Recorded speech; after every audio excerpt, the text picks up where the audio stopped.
Chef Damien, and we're cooking at our wit's end. Today we're making a vegetarian moussaka. I've got eggplant, onion, carrots, celery, mushrooms, and chickpeas. We're going to put the chickpeas through our food mill, give it a nice texture. I always save the chickpea cooking liquid. It's a good thing to put in your vegetarian dishes, just because it's that extra protein and body that you might not have otherwise, and a lot of flavor. You don't want to lose the flavor.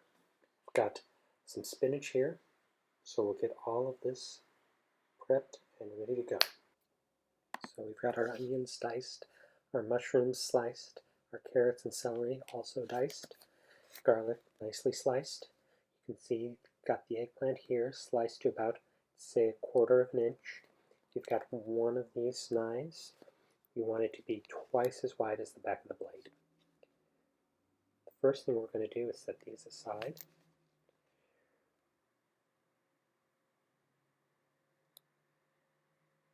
We're going to set out our eggplant on this baking sheet and salt it heavily just to draw out the moisture. You want to do this and then pat it dry so you can get a nice sear on it when you cook it.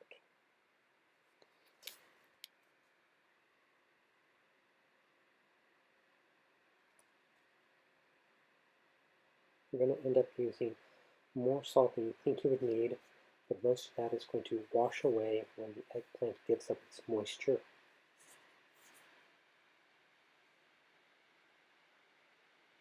With salt, we will be using a little white pepper in this dish.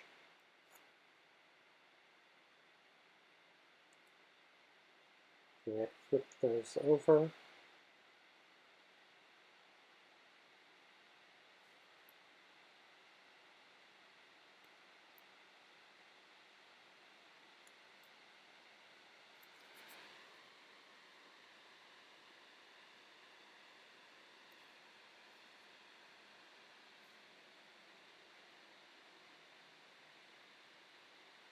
Set these aside and come back to them in a half an hour. Now we can get started cooking up our thing. Alright, so we've got our pan nicely preheated. I'm going to add a little bit of grapeseed oil. I add that so that the olive oil doesn't burn. And then a little of the olive oil for that nice flavor. Now you can see that the oil is already starting to flow around, kind of shimmer. It's the shimmer state. That's what we want. So we're going to add our onions here. A few more onions.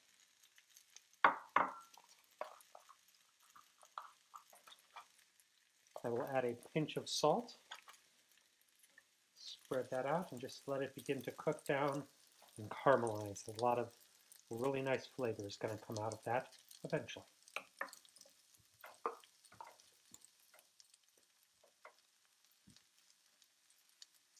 Nice big healthy pinch of salt. A few grains of white pepper. We're using white pepper today because all the flavors are a little more delicate.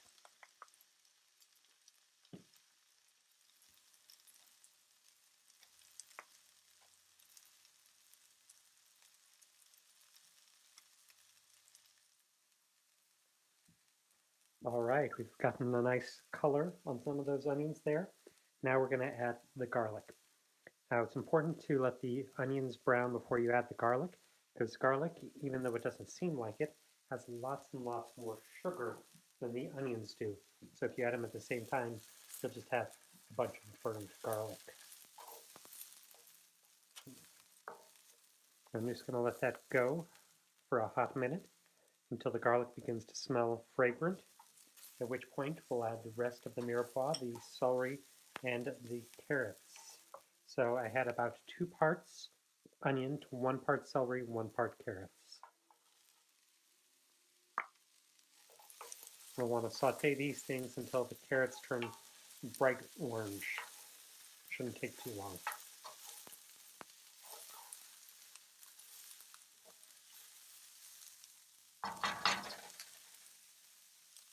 And of course, as always, another little pinch of salt. You want to season things in stages because everything needs just a little salt.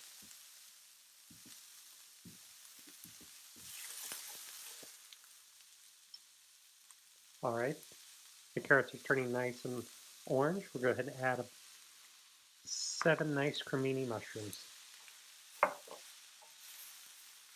Turn down the heat a little bit, getting a little aggressive there. We'll let that all cook down.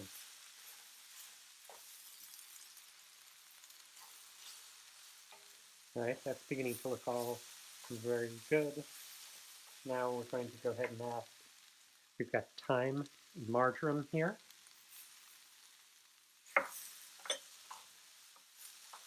Some parsley, flat leaf.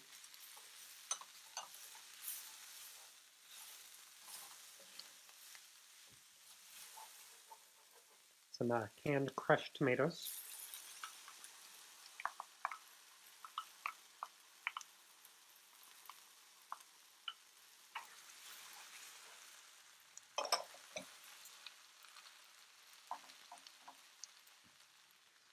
Three-quarters of a cup dried chickpeas, soaked, cooked, water reserved. If you're using canned, make sure you reserve that water as well. Quarter cup of wine. I'm using rosé. You could also use a kind of fruity red wine. We're going to let this cook. As you can see, it's a little bit dry. So I'm going to take some of this chickpea cooking liquid and add it right on in.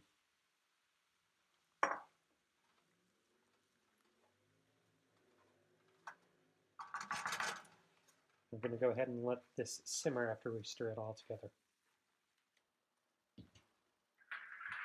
I almost forgot. We've got a little bit of cinnamon and nutmeg here for a little something special. Added a pinch of salt and pepper to this, some spinach. Now we're going to let it cool before we add our egg. Okay, so we have our mixture here, and it's mostly cooled. So what I'm going to do is go ahead and add 1 egg and just mix that through. Now I've been tasting as I go, so I know that this mixture is right about where I want it. So the egg will just help everything bind together inside the container. Whoop. See, mixes right through, relatively easy. Adds a little moisture, adds a little fat, adds a little protein. All right, so I have about 3 tablespoons butter here. We'll let that melt, and then we're going to whisk in 3 tablespoons of flour. We're going to make a roux. Roux is a combination of fat and flour. They should always be equal by weight. Fortunately, butter and flour are close enough when you're dealing with amounts this small. So once this gets all melted, we'll whisk in the flour. I'll add a little bit of nutmeg, and then we'll add some stock. All right, there you go. You can see everything is melted. So in goes our flour.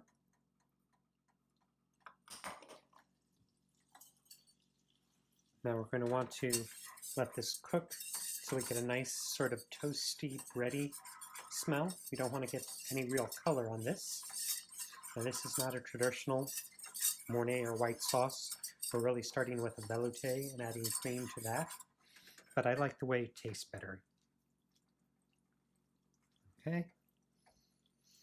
There we go. This is a blonde roux now. I never use white roux because I never feel that the flavor of the raw flour comes out. So here's a little bit of freshly ground nutmeg. If you just have the pre-ground stuff, that should be fine. It's going to be a little less distinct in flavor, so you might end up having to use a little bit more. So I always add using vegetable stock here. Although if you were not doing vegetarian, you could add chicken stock or beef stock.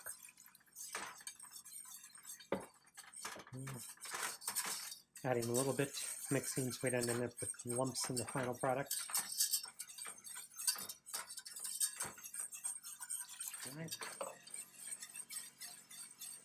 Now 1 cup milk.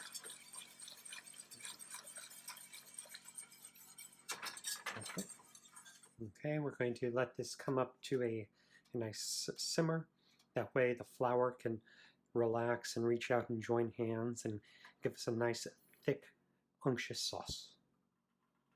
Now as you do this, you make sure to stir every once in a while, pretty consistently, so it doesn't burn to the bottom. Okay, we're beginning to thicken up a little bit.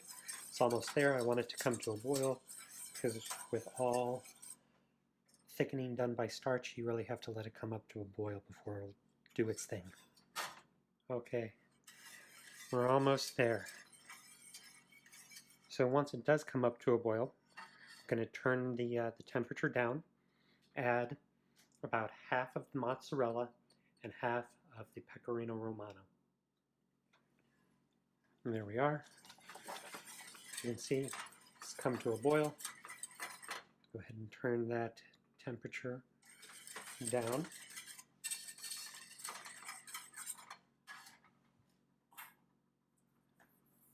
Here's our nice mozzarella cheese, all diced up. You can use the shredded stuff also. I kind of like this one better. Pecorino, take about half of that. And the rest will go on top. Because who doesn't love ooey gooey, melty brown cheese on top?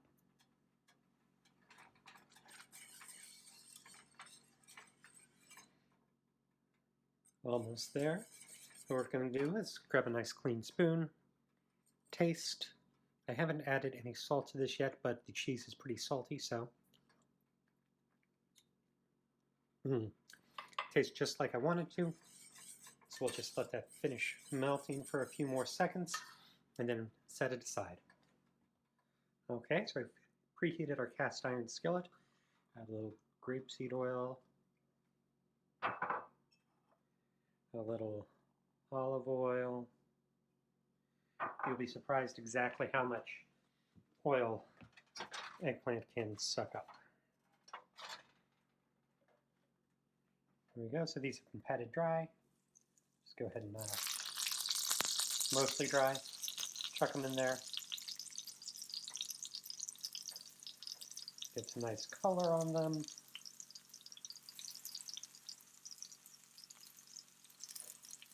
It's always important never to get this pan too crowded, because otherwise things will just steam there instead of browning. So we'll let that go, flip it over, and then we'll put it over here on this nice cookie sheet. So we'll let this go for a little while. When it gets nice and brown, we'll move it over to the cookie sheet. Now as you do this, you'll see that the eggplant begins to soak things up. So if it gets too dry, you can see that there's not really much of any oil left. Add another little drizzle. I know it seems like a lot, but when we move it over to the sheet tray, a lot of that oil will fall back out, leave its nice flavor. There we go. You can see as it cooks, it begins to become a little more translucent, and we're looking for that. Okay, we'll check. There we are, getting some nice color there. Okay, so we've been cycling these in and out of the pan. You can see we've got just a little bit of color on there. Nothing too dramatic. But the important part is that it's nice and soft. Okay, we've got our dish. Anything that's oven proof should be good, nice and relatively deep. What we're going to do is go ahead and butter this. And there we go. You can see it's nice and thickly coated so it doesn't get all sticky and unfortunate. Alright, so now what we're going to do is we're just going to layer things in. Add a layer of the chickpea filling, some nice eggplant, more chickpea filling, sauce, eggplant, etc. and so forth. here we go. Step 1, filling. All right, so that's about half the filling. Now we're going to go ahead and add about 1/3 of the sauce. Okay, I'll just go ahead and take that and spread it around.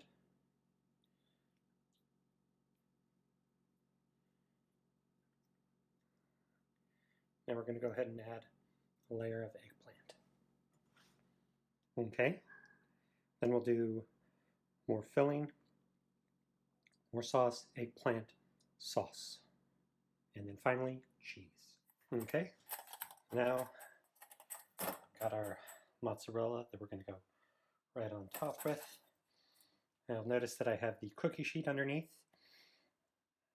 I am wanting to make sure that if and when this bubbles over, it will not become one with the bottom of my oven. Okay, fromage 1, fromage 2. Now this is going to go in a 400-degree oven. I'll check it about 45 minutes. Everything's cooked, so I'm not concerned about it actually being cooked when I pull it out. Just nice and hot and brown and gooey and gooey. Hello there, my little friend. Brown away.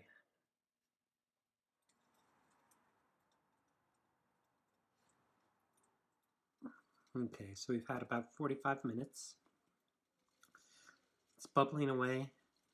Want it to be just a little browner on top. So we'll give it another 10 to 15 minutes. There we are. Nice and brown and bubbly.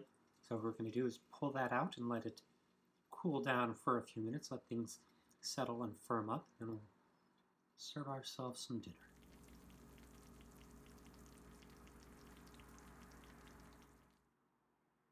All right, we are ready to serve up some nice moussaka.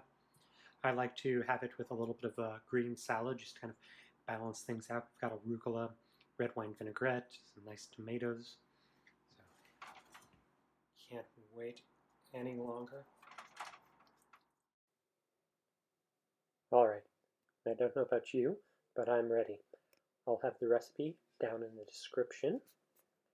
So please like, comment, subscribe. Let me know what you think. Let me know if you'd like to see some other different things. Until next time, thank you very much. Take care.